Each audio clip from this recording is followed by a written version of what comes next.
So dear Sam, I called you like that because you don't like to be called Professor Sam Wagner. Yeah, that's long, too long.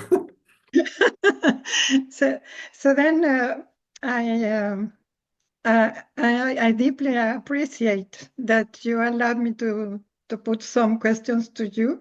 Thank I you. don't speak very well English because I speak French all the time and I'm Mexican on top. Mm, So my English was from then when I was living there. So then, so from my perspective, you are an excellent professor of clinical psychology thank you. because many people write to you, and I read the text, write to you to say how many confusions they had overcome thanks to your videos, your Thank you. books, etc. And this is my case. I had overcome so much pain and confusion thanks to your videos. And well, you even with all of that, I get in contact with this incredible sense of living and happiness, joy. Oh, I'm glad to have been of help. So your book is uh, yeah, I forgot the name. You have to say it. Malignant self-love. Malignant Self Narcissistic Really. Revisited. And you have written so many articles and books, even books of economy and philosophy, I That's think. true. But let's not talk about me. Let's talk about the topic. It's Okay. much more interesting. Okay, my subject is something that I am really like very interested about, and my head goes on with that. I had noticed that every one of us is focusing practically all the time on images. Oh, I can hear you and see you. okay, Yeah. because I had a short break. So then this focusing of attention in images is just natural for all of us. Now I have this flat screen and you are flat, so I am seeing you. But there is another observer, like a mechanical and unconscious observer, which is going on the head. For example, right now about all what happens, I am very nervous, and uh, and then there is this observer looking a little Prabhã, focusing in this anxiety. So, which is completely absurd because why on the hell there is this going on, this observer focusing on images about ourselves and others, and in that moment we lose just contact with reality, with what is going on, you know? Mhm. And so I would like that you talk about it if it's possible. And why is it that we come into trances, hypnotic trances with this observer? And nobody talks about the observer. Even in dreams, for example, everyone talks about their dreams. They talk about the images, but nobody says, but there was an observer there looking at those images. Nobody talks about the observer. And I think this is very important. What do you think? No, the concept of observer is actually well embedded in psychology. That's why we have the process of introspection, looking inward, looking inside. So someone is looking. Exactly. That's what you call the observer. However, in psychology, the function of observation, or it's known as monitoring, the function of monitoring is integrated with executive function.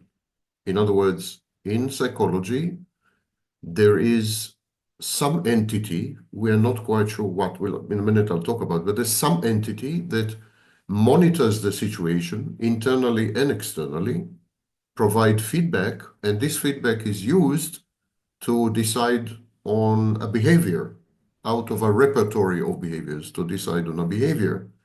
But this input is also used to decide on a state of mind. So Yeah, but we have an observer that observes the environment, the external environment, the internal environment, provides information within an executive function, and then there is a change in state of mind or a change in behavior. So this is actually pretty well grounded in psychology. The debate is who is or what is this executive? That's a debate. So 100 years ago, there was a belief that this executive is unitary. It's a single entity, core entity. It was called the ego in Freud's work. It was called the self in Jung's work, and so on and so forth. But the belief was that it was some core entity that is unchangeable, immutable, and that this core entity is unitary. In other words, it's not fragmented, it's cohesive, it's coherent. And it was a bit like chief executive officer in a company.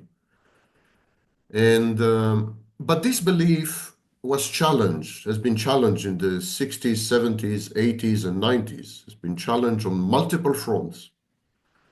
And so, for example, there was the approach of the internal family system, or the approach of transactional analysis, or the approach of Philip Bromberg with self-states, or the approach of ego state therapy, or the approach of pseudo-identities and subpersonalities. So today we have a much more fragmented or kaleidoscopic view of the executive.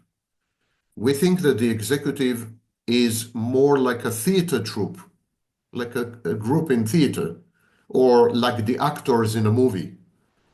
And the executive is made up of multiple entities. And each one of these entities is responsive to a highly specific environment and a highly specific state of mind. And when there is a confluence of environment with state of mind, this entity takes over. But none of this is possible without monitoring of the external environment and monitoring of the internal environment. So observation is definitely a function in all these theories. It's actually a critical pillar of modern psychology. Exactly, but this monitoring is unconscious. Part of it is unconscious. Part of it is not unconscious. Part of it is conscious. For example, when you find yourself in a completely new environment, so you observe the environment, and that's a very conscious act. Yeah. Sometimes you feel something internally, and it's very unclear, very fuzzy. And then you force yourself to monitor, you force yourself to observe yourself. You create a conscious act of introspection. There's a famous experiment where students were shown, they were given a drink, and the drink contained a small amount of drug, and the drug increased their heartbeat. They developed tachycardia. And then they were shown photographs of women. They were male students. They were shown photographs of women. And they had to interpret, they asked themselves, why do I have tachycardia? Why do I have a very fast heartbeat? They didn't know that there was something in the drink. So they said, it's because I'm falling in love with a woman in the photograph. Yeah. So this is an example of introspection, which is totally conscious and involves a reframing, a definition of your state of mind in relation to the environment. Yeah, but my question is more about the focus of attention, you see, because when, for example, I propose a process of introspection. I practice introspection since a very long time. Before, I did not know anything about narcissism or even codependency, even when I was the most codependent person you can imagine, you know. So I was completely codependent. I did not know. So where was my focus of attention? My focus of attention, as any other codependent person I ask, was in the other person. But I did not see that the real focus of attention was on ontological insecurity, like self-doubt, and ontological insecurity, doubt in being, because a codependent person cannot exist without the other. So in fact, my focus of attention was not on the other. My focus of attention, the observer, was observing this doubt, this kind of emptiness, terrible void, emptiness, not nothingness. It's just emptiness and void. And also the sense of lack of love or lack of value, worthiness, or whatever. So lack of sense without the other. So there is an observer which is focusing attention in things that we don't even realize that we are focusing in. Some, as I said, some of the processes of monitoring and some executive functions are unconscious. Yes, some of them are not. But I think your question involves several things.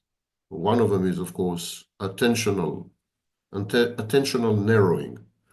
Attentional narrowing is when we focus all our attention on a goal. Could be any goal. When you have a problem with internal emptiness, which is, by the way, typical of borderline personality disorder, not codependency. This is borderline. But then there are many codependent people which are a little bit borderline, in fact. That's emptiness, as you describe, is exclusive to borderline and to some extent narcissism. It has nothing to do with codependency. Mm. But when there is this internal emptiness and so on and so forth, it creates attentional narrowing in the sense that it creates a goal. Any state of mind is directional. When we love someone. When we hate someone. Emotions are directional. Cognitions are directional. The direction could be outward, the direction could be inward as well. Yeah. And then the directionality creates a goal.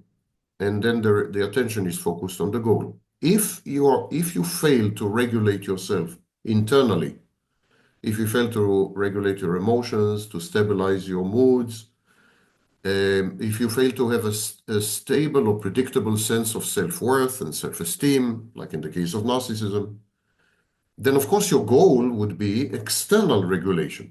You would look for someone from the outside to provide you with these missing functions. Exactly.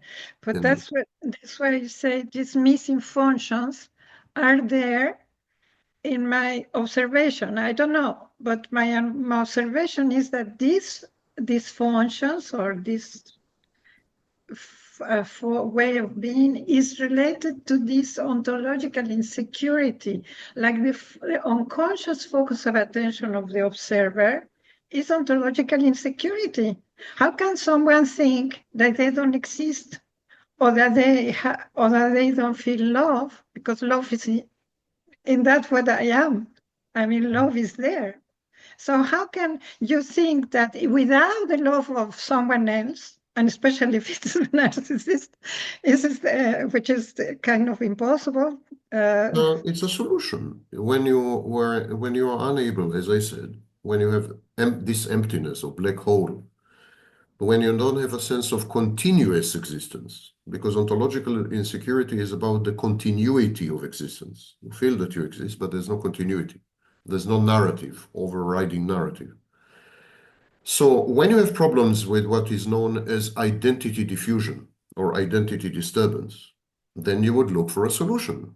You would look to outsource your identity. You would look to find someone who would regulate you. You can't regulate yourself. Someone should do it for you. You don't feel that you exist, so someone should tell you that you exist. Someone should convince you, make you exist, make you become. But these are solutions. So the solution is another person. In this case, the solution is another person, and you focus your attention on securing the goal. It's motivational. In other words, it's motivational. Yeah, it's motivational, but it's also like focusing the attention in matter, in the body of someone, because in fact, the focus of attention is in absence. I mean, if the other is not there, then there is an absence. And this absence is unbearable for some people, especially codependents. Yes. maybe This has to do with another issue, and that is the issue of failure of introjection. People with borderline personality disorder have a problem. They cannot create a representation of the other person in their minds, and they cannot maintain the stability of such a representation. So when the other person is absent physically, they have a problem because they don't have an image of that other person in their mind. They don't have what is known as an introject. So they don't, normal healthy people, when they are in a relationship, for example, they have an avatar. They have a representation of the other person in their minds. And when the other person is absent physically, they continue to interact with the representation of that other person. Babies do that. When mother leaves the room, baby has a representation of mommy in the baby's mind. Borderlines are incapable of doing this. They have introject failure. that I did not know. But my question is not that. The question is, how is it that the observer, the mechanism of observation, is focused either in inner objects or outer objects? Why, for example, we are not focused on nothingness? Because it's not efficacious. You are focused on a solution, and the solution is the other person. All human beings, healthy and not healthy, borderlines and normal, all human beings are focused on solutions and goals. And the solution for the borderline is the intimate partner. So she is focused on the intimate partner. He becomes Wrong solution. well, that's her solution. I agree. Yes, it's a dysfunctional solution, even pathological solution, but that's her solution. Yeah. And so that's why there is attentional narrowing. That is why where there's attentional focus on the partner. If you're busy making money, your attentional focus would be on money. How to make it, how to accumulate it, how to save it, how to multiply it, so we're all goal-oriented. If you have children, I don't know if you've had children, but if you have children, there is an issue of attentional narrowing when it comes to children because the mother's life constricts, becomes narrow dramatically, and the child becomes everything. Exactly. And so that's another example. The child becomes everything because the child is perceived as the solution. These mothers whose life is the child and nothing but the child are not healthy mothers. Then that's instrumentalization, instrumentalizing the child all the time. Instrumentalizing, parentifying, but in any case, the mother perceives the child as a solution. The child gives the mother's life meaning. The child becomes the purpose of the mother's life. Of course. And so these are functionalities. She lacks these functions inside, and she uses the child she outsources these functions, these ego functions actually. She outsources them to the child. So it's not so much, I mean, the observation is the first act, but then observation is followed by adaptation. Adaptation means that we redesign our environment internally and externally so as to yield beneficial outcomes. This is called self-efficacy. Yeah. So there is an adaptation. Adaptation could be positive adaptation or could be maladaptation. In the case of the borderline, the adaptation is dysfunctional, and it's all true. And so it is maladaptation, but the borderline perceives it as a positive adaptation. That's the problem. That's why it's very difficult to treat in therapy, very difficult to treat people with borderline, with narcissism, because they perceive the solutions as positive adaptation. They don't see anything wrong with the solution. Yeah. So don't, excuse me if I interrupt you, but because I continue with my point. I'm sorry. No, This seeking for solution, the seeking for solution is based on what? So the seeking for solution is based on this focus of attention on ontological insecurity. Because if I am certain that I cannot not be, and that whatever is happening whatever I am seeking, like love or attention or whatever, is it really there in that being that I am, that I am, in I amness itself, in nothingness itself? If I am clear of that, then I am not looking for solutions outside. So the focus of attention is focused on ontological insecurity. The moment you use the word solution, it means there is a problem. And I thought I was very clear that there is a problem.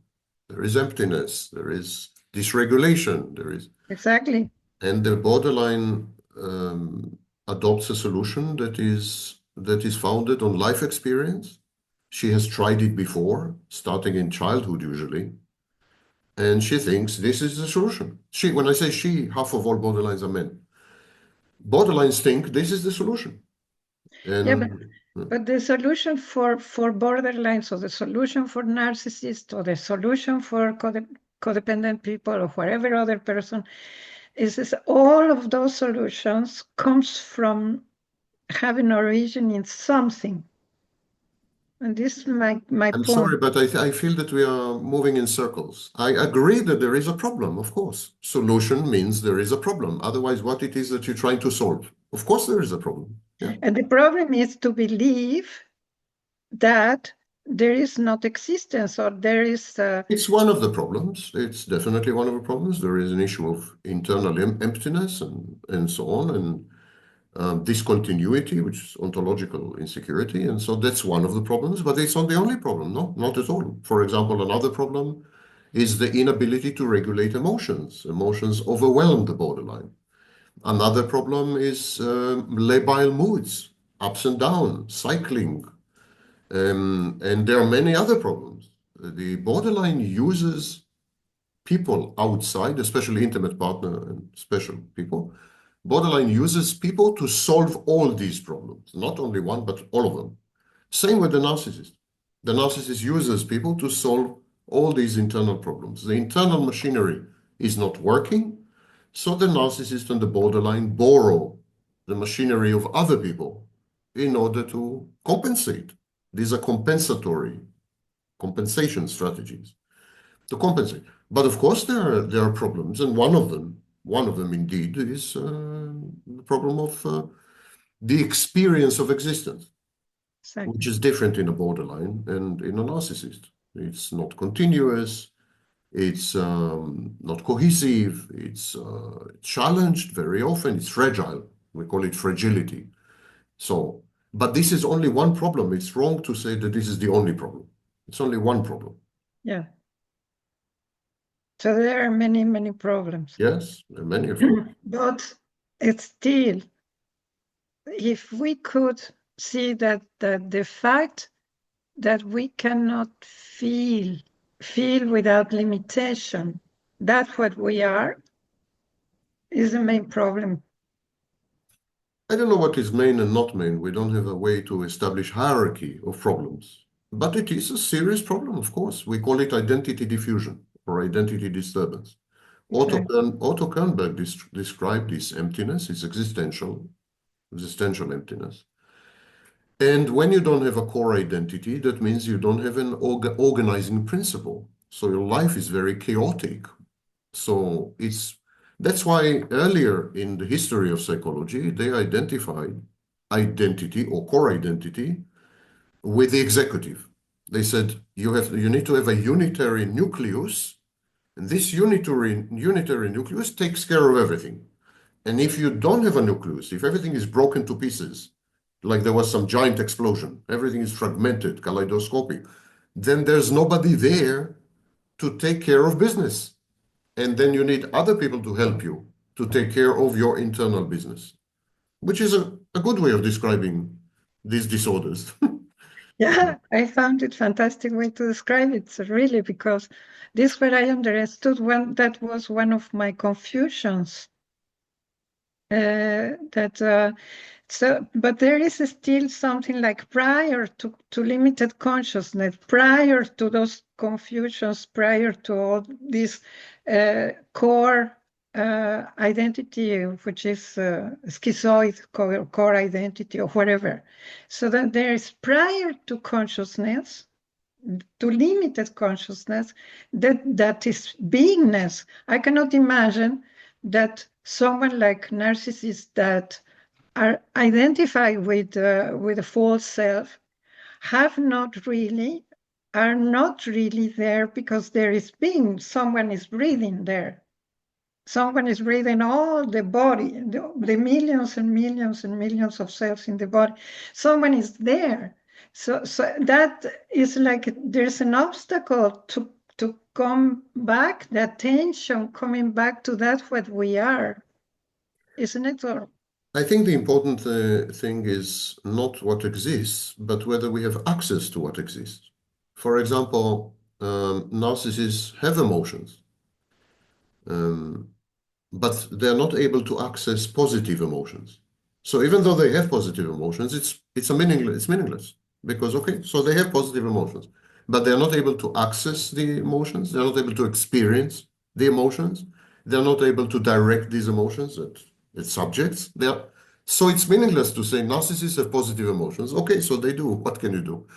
Similarly, what you call being is of course preverbal because language plays a huge role in becoming and consciousness and self-awareness, and finally in the formation of identity or the self or the ego, whatever you want to call it. Language is a crucial part, as Jacques Lacan observed and others. So it must be preverbal. And yes, there is no doubt that there is a preverbal experience of being, um, starting with being born, with the first few days, first 4 days or 5 days.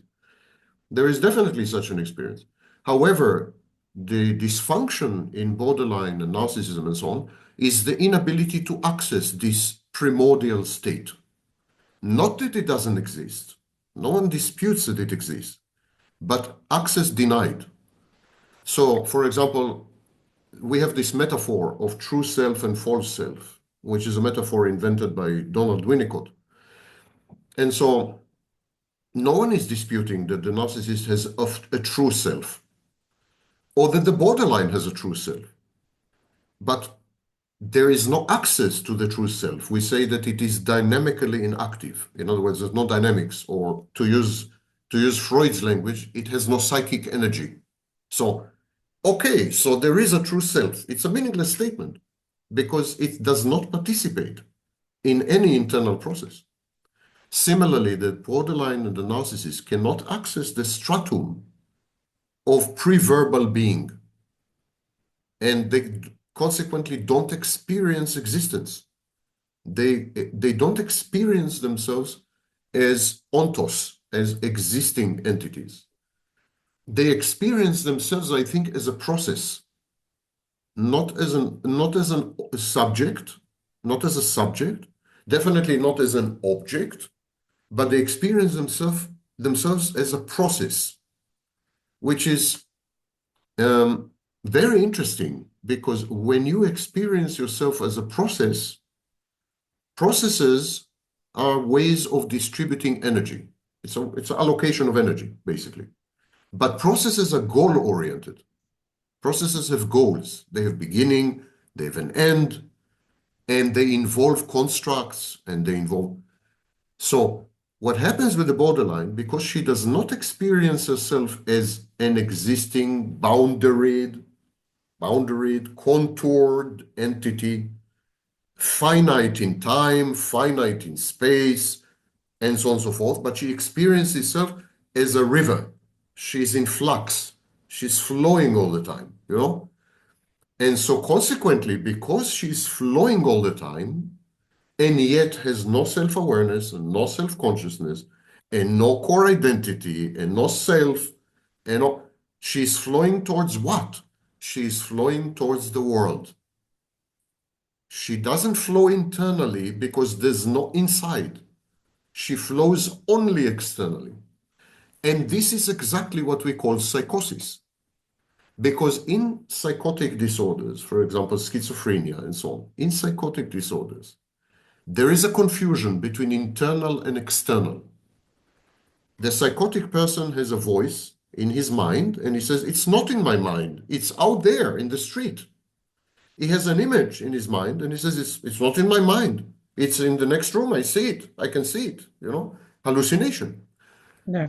That's why Otto Kernberg said that borderlines are actually psychotic. Mm. That's why he called it borderline. Yeah. The border between neurotic and psychotic. And the reason he said that is that the borderline expands outward to include the world, to include reality, to include the intimate partner as part of herself. Her mind is what we call in psychology, she has hyperreflexivity. Her mind expands outwards and absorbs the world.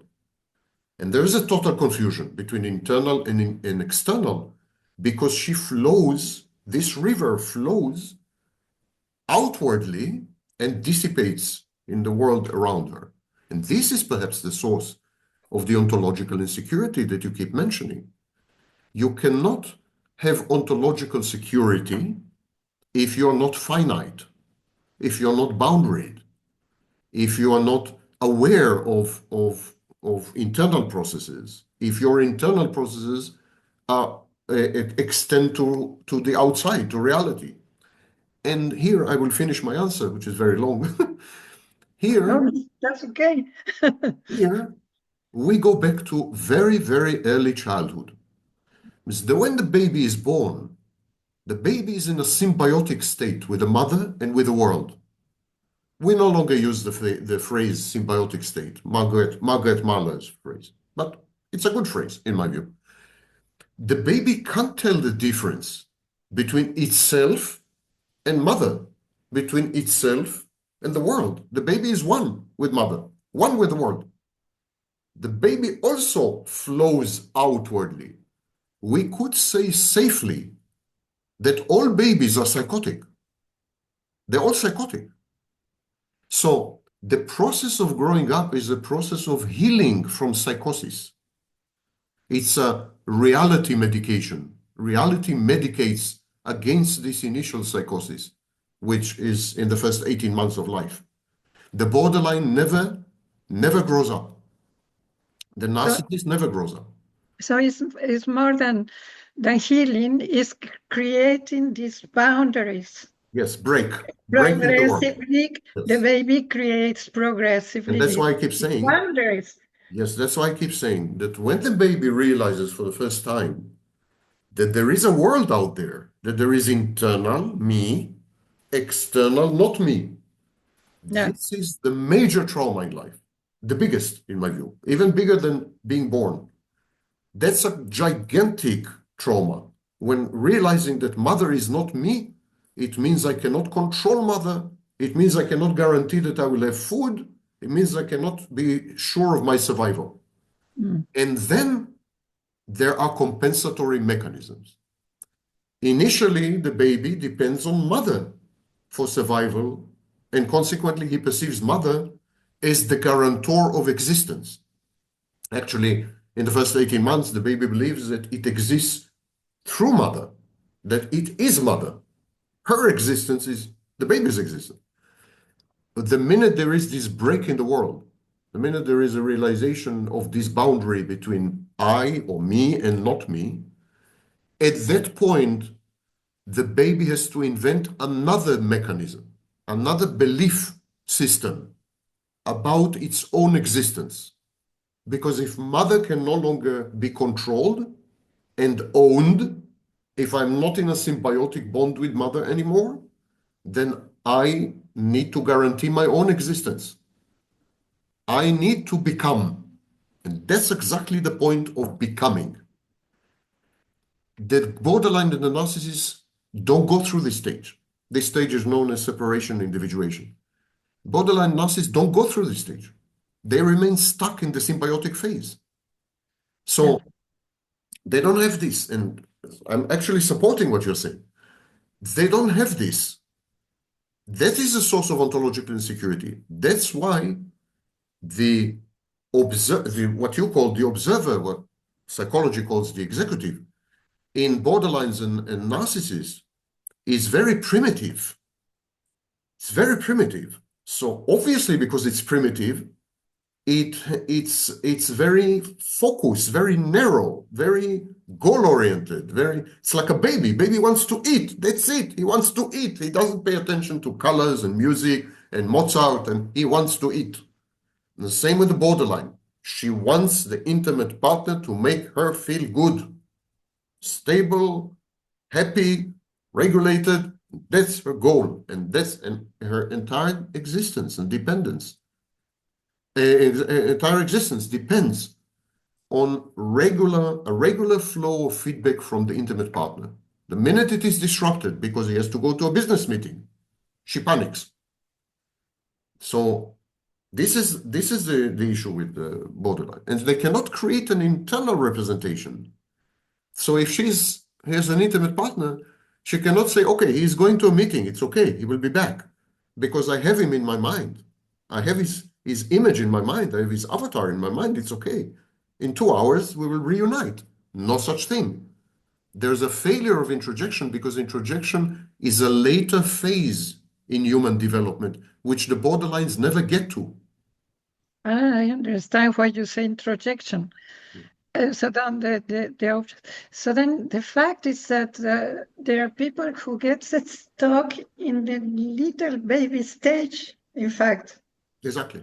Of not being able to create boundaries and then have this internal object of the other, but be in peace if the other goes out or whatever. It's all the time there, the feeling of insecurity. Yes. It's called object inconstancy. Or That's what it's called, object object impermanence. inconstancy. Then now I get it.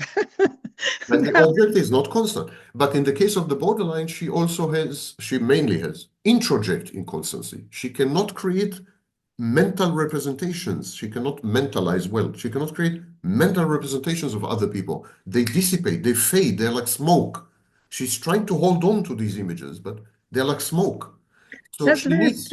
That's very strange because I thought that everyone had inner objects. Yes, everyone does. She does also. But her internal objects are short-lived.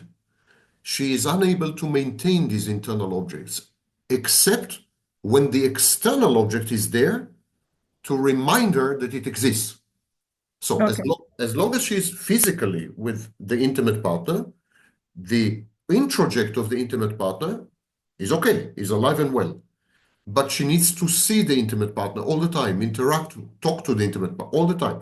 That's why borderlines absolutely panic when the intimate partner or the special person are physically absent or don't pay them attention. But this is not the case with codependent people, in fact. Of course. Codependent people have inner objects, and they don't panic because the other goes or whatever. That's not the case. That's exactly why I told you at the beginning, about 30 minutes ago, that when you talk about emptiness, it's mostly has to do with borderline, not with codependence. So I could not say the codependents have ontological insecurity in that way, of course. Codependency, it may not be pleasant to hear, but codependency is essentially a manipulative set of mind. It's a Machiavellian set of mind. The codependent controls other people from the bottom.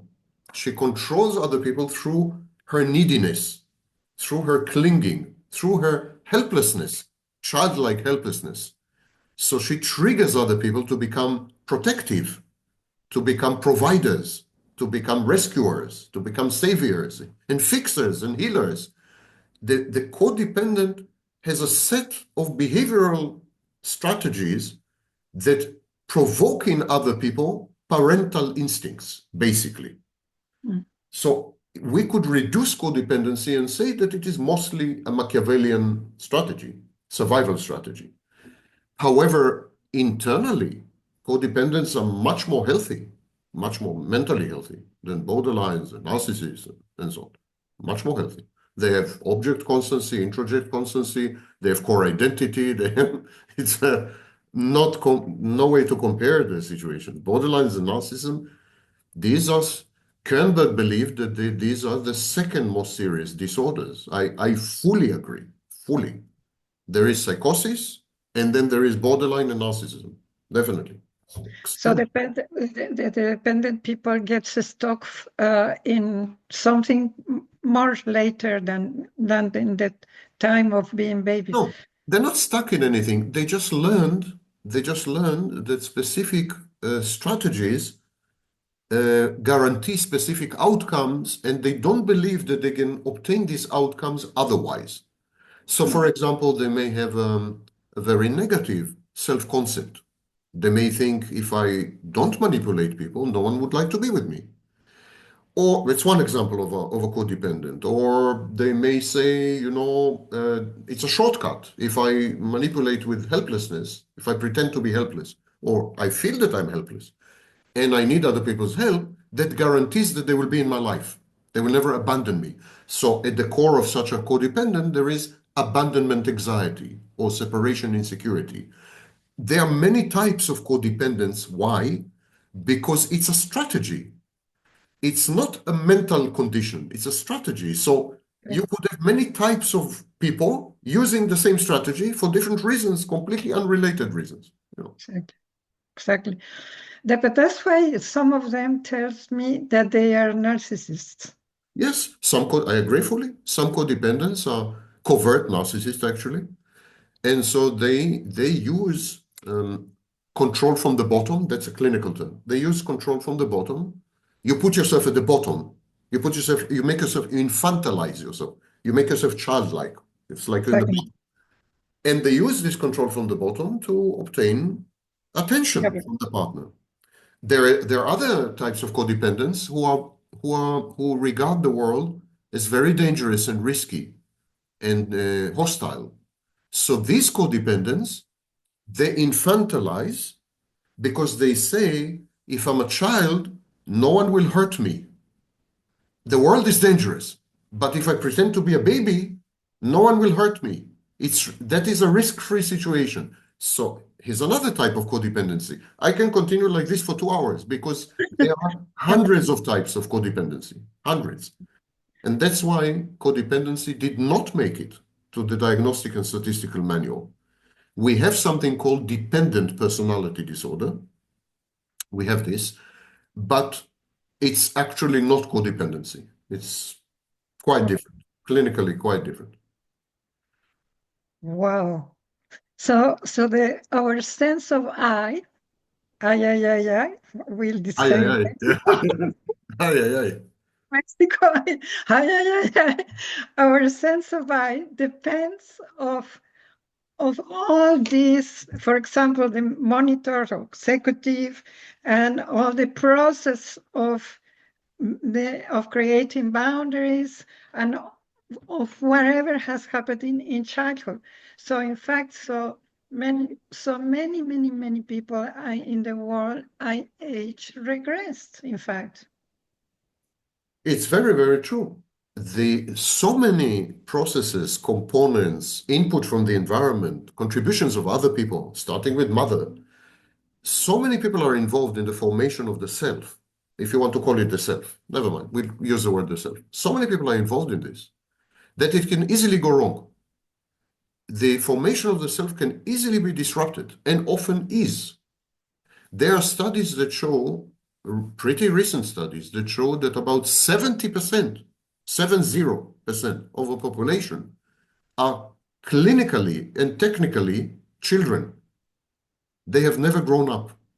70%, shocking. Yeah, it's really terrible. It's really terrible because most of the population are infantile and they don't even know it. Exactly. Yes. I did not know it.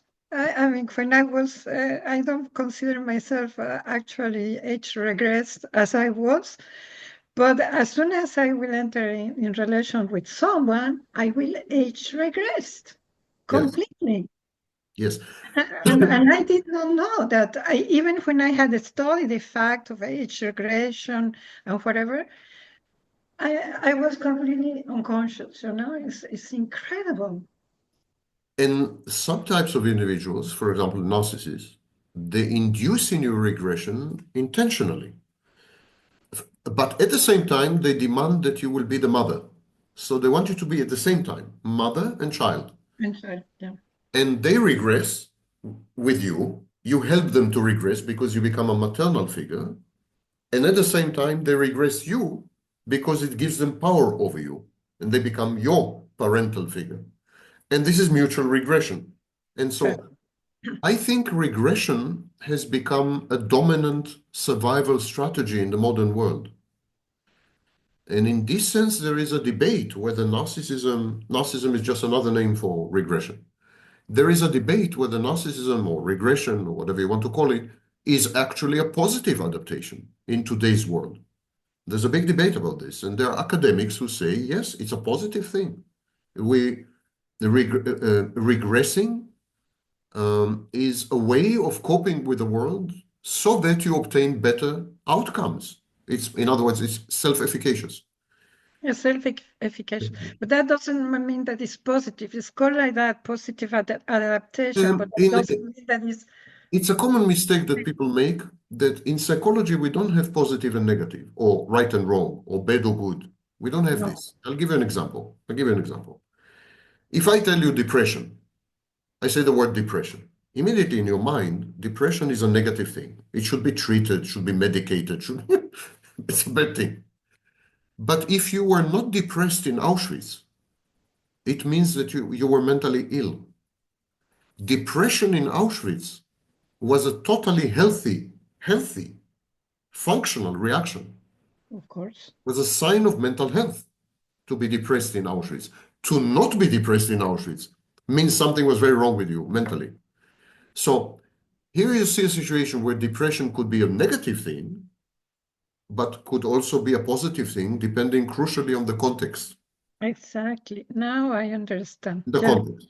So Yeah, the regression generally, infantilization and so on, they're generally, I would agree, a pathology. But when you design the world in the way that we have, when the civilization we have made is such that to be an adult is penalized, if you're an adult, you pay a very heavy price. And so it's a bad strategy to be an adult. It's a maladaptation. Then, of course, what remains is to not be an adult, to avoid adulthood. And that works well for people. If you avoid adulthood, you end up being a multi-billionaire. If you avoid adulthood, you become president of the United States. It pays. Imagine you go to Donald Trump. Imagine you go to This is Donald a Trump. You say, Don, caricature. imagine. You say, Don, because we're good friends. Don, maybe you don't know, but you have narcissistic personality disorder. And it's really, really a horrible pathology. It's almost psychotic. But don't worry. I designed a new type of therapy called therapy, and I can cure you. I can change you. Donald Trump will look at me and say, what for? I'm Exactly. twice president of the United States. I'm a multi-billionaire. I married or I had sex with the most beautiful women on earth. Give me one reason to change myself. And indeed, there's no reason to change Donald Trump. He's very successful. Exactly. Mm. And it's the most infantile person ever you can imagine. And he does it without even any kind of shame. He acts like it's incredible. He's a child. Children don't have He's a shame. child. Shame is a later effect. Shame develops a bit later when we internalize society, when we socialization. Yeah. When we internalize society, we develop what Freud called superego and this and that. And then we have shame as beginning to be a dominant social regulator or social control effect. But Trump, in my estimate, is about 2 years old mentally. I'm not kidding. I think he's about 2 years old. Maximum. Yeah. And this is like how to accept, how to be able to feel and accept the world as it is, with 70% people child. It's dangerous. It's not even a question of only of acceptance. It's difficult if you're an adult. But it's dangerous because these children, 70-year-old children, 60-year-old children, These children have weapons, they have tools, they have instruments that children are usually denied access to. They're playing with fire when real Exactly. children are not allowed to play with fire. So it's bloody dangerous. It's that Exactly. it's not a children utopia, it's a children dystopia. It's a little like Lord of the Flies. I don't know if you read the book by Golding. No. Golding, he won the Nobel Prize, I think. And he wrote a book called Lord of the Flies. It's a story about a group of children who ship crashed, I think, with an airplane or ship, I don't remember. I think the airplane. An airplane crashed with a group of children. And so they're alone on an island. And they begin to create a society. They choose a leader, they have like parliament, and they create all the institutions of society on the island, you know? And it is the anatomy of a child dystopia. When he wrote it in the 60s, it was considered to be, very distant, very remote. But today, this is exactly what we have. We have a children dystopia. Yeah. Wow. Ay. Yeah, exactly. What to say about the sense of I? Yeah. One of the things with children, if I may add to what I just said, is one of the things with children is that they regulate externally. In other words, they depend crucially on other people for the performance of internal psychodynamics, internal psychological dynamics. So they need other people in order to feel that they exist, in order to feel that they have self-esteem, self-confidence, in order to feel love, they need other people for everything, basically. So they outsource their minds to other people totally. In this sense, all children are essentially borderline, which is exactly, again, what Otto Kernberg said. He said that borderlines are psychotic. And children are psychotic, as I just explained. Children cannot tell the difference between internal and external, so all borderlines are children, and all children are borderline. And so when we have a children dystopia, we have a borderline society. And in this borderline society, we need each other more than ever. That's the irony. We need each other more than ever, but selfishly. We don't need each other in order to collaborate, to love each other, to work together. No. I need you because I need you to regulate me. It's about me, not about you. That could be the description of the people C in the different the people Z, the C, how do you call in sociology? They are talking about different stages of. Yes. So this is the people C, Yes. So it's exactly this, that it's a primordial stage of social formation. And we have here a situation where there is interdependence, greater than ever, by the way, that you see it on social media. There is interdependence and enmeshment and interaction between people more than ever. Today, you interact in a single day more than your grandmother interacted all her life. You come across more people in a single day than your grandmother all her life. But it's selfish. It's what can you do for me? Not what can I do for you or what we can do together, but what can you do for me? I want you to tell me how great I am. I want you to regulate me. I want you to take care of my emotions and my moods. You are my service provider. I commoditize you. You are a commodity. I consume you. It's consumerism. We consume other people the way we consume drugs, or we consume food, or we consume entertainment.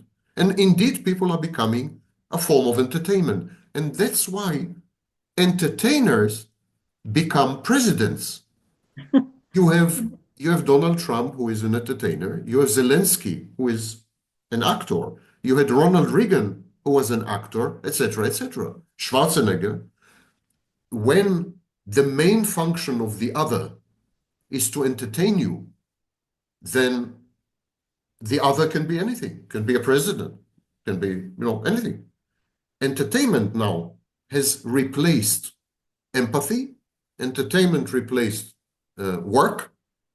We value entertainment much more than we value work. So now entertainment is the key.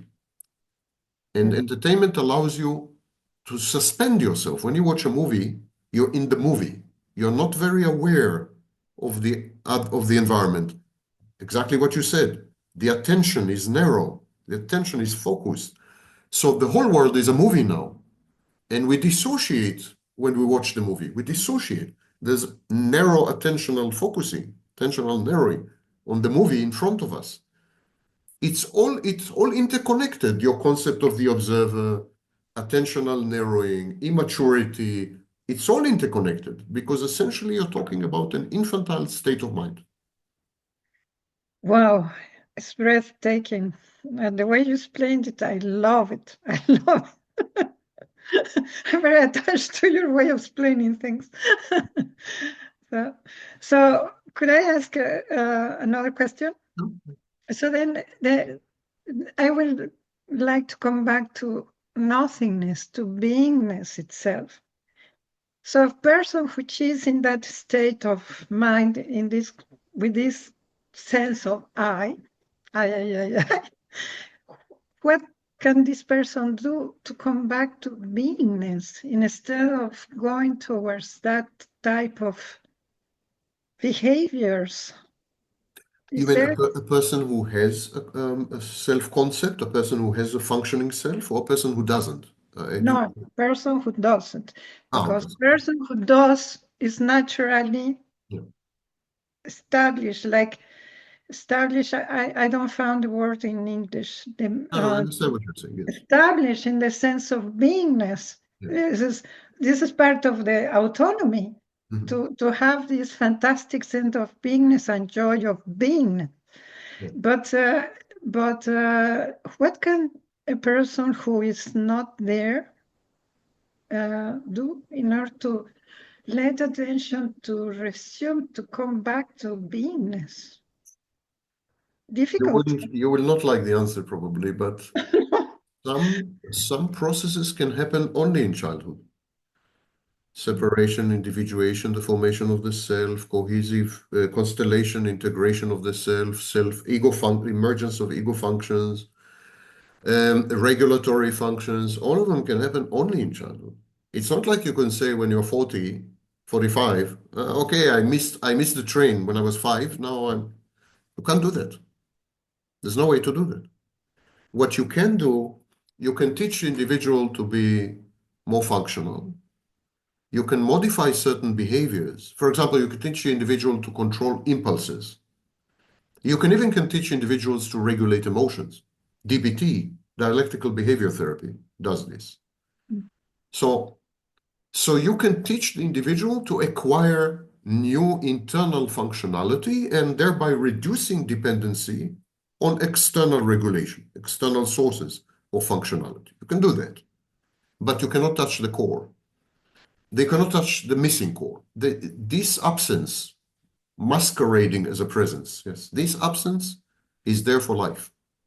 This devastation, this battlefield, these explosive devices that destroyed everything and ruined it, this surrealistic landscape is for life. There's no way to reverse it or to rebuild it, or because it's too late. Some things are too late. It's not that I don't like your answer. I like your answer because it may be very settled in reality. But I guess that there's ways of coming back to that's what we are, And that because I have an experience about that. I had kind of an experience about I that. don't know what is your diagnosis. I'm talking about people with borderline personality disorder and narcissistic personality disorder. They cannot come back to who they are because they're not, there's nothing there. It's an absence. Okay, you talk There's only nothing about to come them. back to. Yeah, you talk only about them. Yeah, only Yeah, about it. Yeah, only. maybe. So codependent people may have Oh, the yeah. possibility. Prognosis for codependent people is excellent. Yeah, it's very good with therapy. Absolutely. Okay, Yeah. okay. No. Codependents are not nowhere near borderlines and narcissists. It's totally Oh, different. okay, that's a Yeah. point because that's really a point. I understand now. Codependents have all the structures, all the constructs, all the mechanisms, all the processes, everything. They just made a choice, a strategic choice. They made a survival choice. They decided that this set of strategies is best suited, is more self-efficacious. That's how they do it.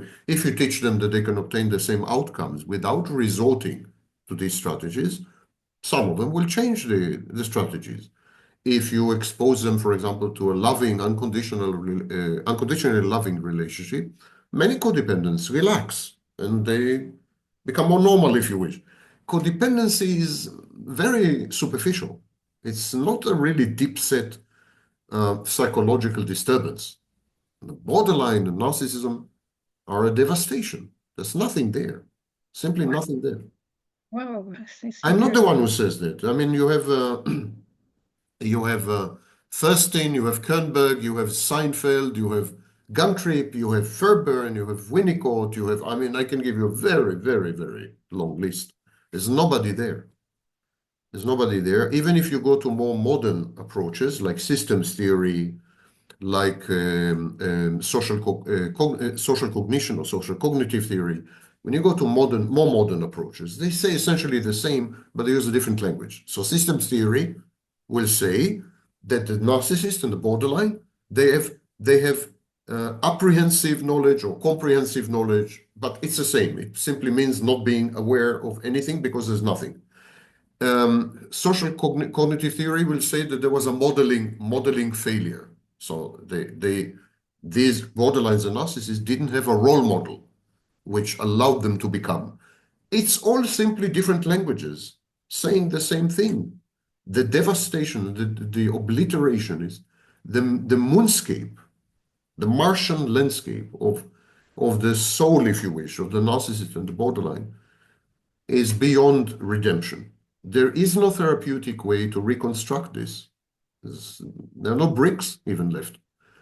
You can, however, make the life of the borderline or the life of the narcissist much easier, much more pleasant, much more perhaps socially integrated, and with better outcomes. You can make the life of these people, you know, bearable, tolerable, where normally it's not.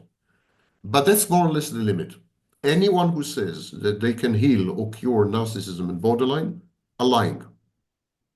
They're lying. They're con artists. And I don't care how many professorships they have. They're con artists. It doesn't mean that a borderline who goes through dialectical behavior therapy and is no longer impulsive, can regulate her emotions, is aware of her attachment style problems, so she's more bonded and attached in a healthier way, is less anxious about absence of the intimate part. You cannot accomplish many outcomes that make her life much more, you know, livable. But it doesn't mean she's no longer a borderline. Exactly. So, Wow. In a way, I cannot, it has been very clarifying, this. thank you. I am honored to have this interaction with you because it's really, you clarify so many things. Thank you for having me. I think we would need to call it a day because on YouTube, if you are longer than 1 hour, no one watches. When they see a video that is Yeah, longer than 1 I hour, don't know how they turn long off. time we have been, but this is perfect. Yes, they turn off, and then we will lose the audience completely. Thank you very much. Thank you for inviting me and everything. I really Yeah, I appreciate will it. send you the link if you don't have it. I think Okay? I will have a recording. Yeah, Okay. the recording, and I appreciate your questions and so on. They were very interesting. Thank you. Thank you so much. Take care. Bye. And Happy New Year. Forgot to say. Happy New Year. Happy New Year. Yeah. Bye. Happy New Year to you. Ciao. Bye.